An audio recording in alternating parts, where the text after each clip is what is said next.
চাকা ঘুরে চলে পথে, সামনে মিলে সবুজ পথে, আকাশ হাওয়া গল্প বলে, ভুবন শুরু ঠাকুরগাঁয়ের কোলে। স্বাগতম আমার ভুবন ব্লকে। আজকে আমি আপনাদের সাথে ঘুরে দেখব ঠাকুরগাঁয়ের সৌন্দর্যময় কিছু স্থান। আপনাদের সাথে আছি আমি শম্ভু ঋষি। এই গেটটি আপনাদের সবার পরিচিতি। ঠাকুরগাঁয়ে যারা আছেন তারা হয়তো সবাই চিনেন। এটি হচ্ছে আমাদের বুড়িরবাট যাওয়ার যেটি গেটটি, সেটি হচ্ছে এই গেট। তার পাশে আমাদের দেখতে পাচ্ছি এখান থেকে 2 কিলোমিটার গেলে আমরা যে সুইচটি পাবো সেটি হচ্ছে বুড়িরবাট গেট।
বুড়িরবাদের এই রাস্তাটা যেন এক অপরূপ দৃশ্যপট। 2 পাশে চারদিকে শুধু পানি আর পানি, চারপাশে শান্ত পরিবেশ মনে করিয়ে দেই প্রকৃতির আসল রূপ। মনে হয় যেন এক জলময় রাজ্যের মাঝপথে দিয়ে এগিয়ে যাচ্ছি আমরা।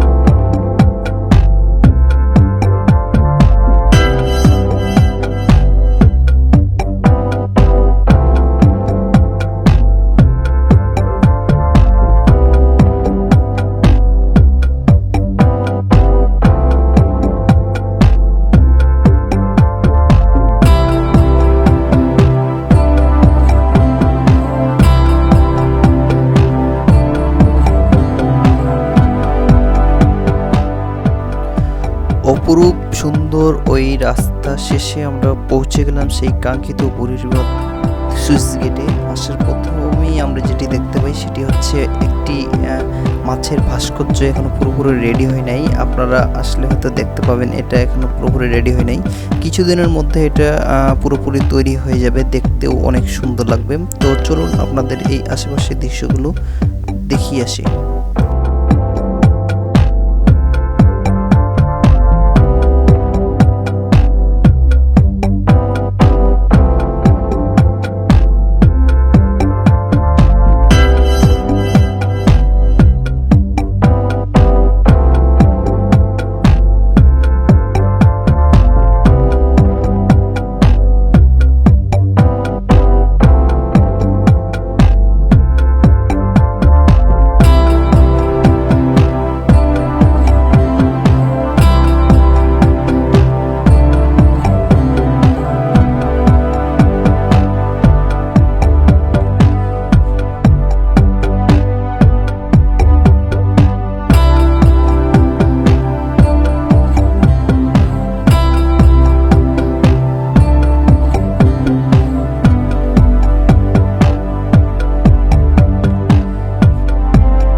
বুড়িরবাদের মনোরম সৌন্দর্য পেরিয়ে এবার আমরা রওনা দিলাম নতুন গন্তব্য।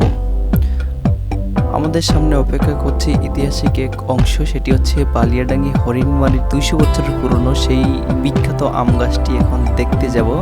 সেটির জন্য আমরা রওনা দিয়ে দিলাম। তো চলুন সামনে কি কি দেখাচ্ছি আপনাদের এই ঠাকুরগাঁও অঞ্চলের মধ্যে।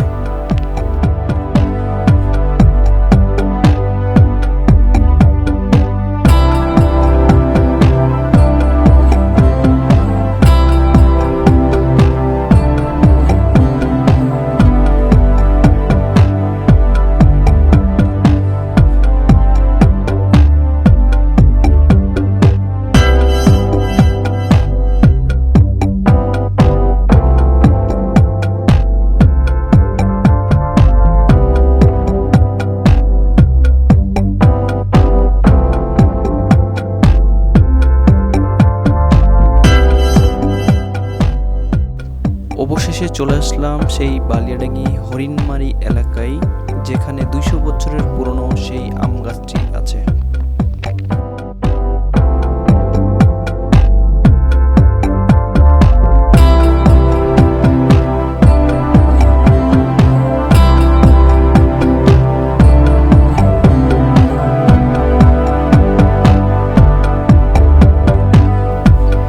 এটাই বালিয়াডাঙ্গি হরিণমারির বিখ্যাত সূর্যপুরী আম গাছ। প্রায় 200 বছরের পুরনো এই আম গাছ শুধু একটি আম গাছ নয়, এটি ঐতিহাসিক এবং ঐতিহাসিক জীবনের প্রতীক। বিশাল আকারের ডালপালা ছড়িয়ে চারদিকে শুধু তৈরি করেছে এক বিশাল ছায়া ঘেরার রাজ্য, যেন পূর্ববর্ষের গল্প লুকিয়ে আছে প্রতিটি ডালে, পাতা ও শিকড়ে। এ গাছকে কেন্দ্র করে আজও ঠাকুরগাঁয়ের মানুষ গর্ব করে, কারণ এটি শুধু প্রকৃতি নয়, এটি আমাদের সংস্কৃতির অংশ।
আপনাদের এখানে একটা বিষয় দেখাই, সেটা হচ্ছে গাছটি এমনভাবে গড়ে উঠেছে যে এক পাশের ডালগুলো ছড়িয়ে গেছে, মানে প্রতি পাশের ডালগুলো ছড়িয়ে গেছে, এবং সেই ডালগুলোর মাঝখানে যদি কেটে দেওয়া হয় তবু ওই ঠালগুলো কিন্তু মারা যাচ্ছে না। সেম সিস্টেম এখানে এক ঠাল থেকে, গাছ থেকে কিন্তু ঠাল বিচ্ছিন্ন হয়ে গেছে, মানে মাঝখানে হয়তো ভেঙে গেছে, এমন অবস্থায় বাকি যে ঠালগুলো আসে সেই ঠালগুলো এখানে কিন্তু একটা পরিপূর্ণ গাছ রূপে আর কি হয়ে গেছে, মানে শিকড়গুলো নিচ থেকে এমনভাবে হয়ে গেছে মাটি থেকে যে গাছগুলো এমনভাবে তৈরি হয়েছে যে একটা পরিপূর্ণ গাছ আর কি পরিণত হয়েছে। আমরা দেখতে পাচ্ছি এখানে সেম সিস্টেম, অনেক সুন্দর একটি বিষয় আর কি।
আমরা এখন সূর্যপুরী আম গাছ দেখে বের হয়ে এগিয়ে যাচ্ছি এমপির চা বাগানের পথে।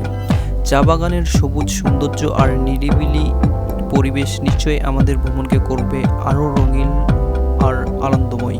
তো চলুন আমরা সামনে কি কি দেখতে পাই এবং আপনাদের কি কি দেখাতে পারি সে বিষয় নিয়ে অবশ্যই পুরো ভিডিওটি দেখতে হবে।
বন্ধুরা, আমি এখন এসে পৌঁছেছি এমপির চা বাগানে, যা ঠাকুরগাঁও বালিয়াডাঙ্গি উপজেলায় অবস্থান করছে।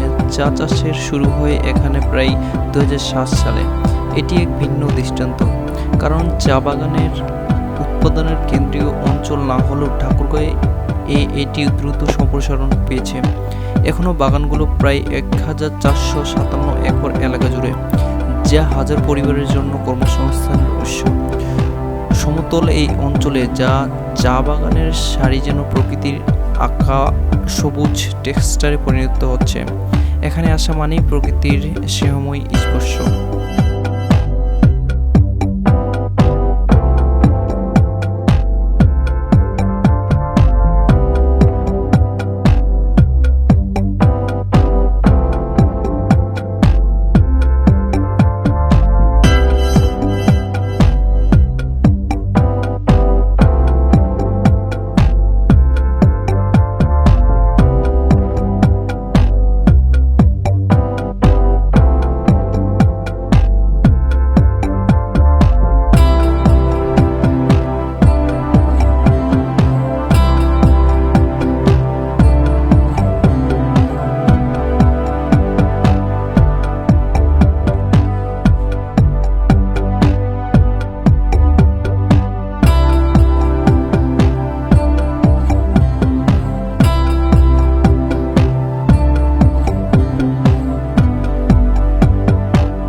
ঠাকুরের প্রকৃতি, ইতিহাস আর সৌন্দর্য আপনাদের সাথে ভাগ করে নিতে পেরে সত্যিই দারুণ লাগছে।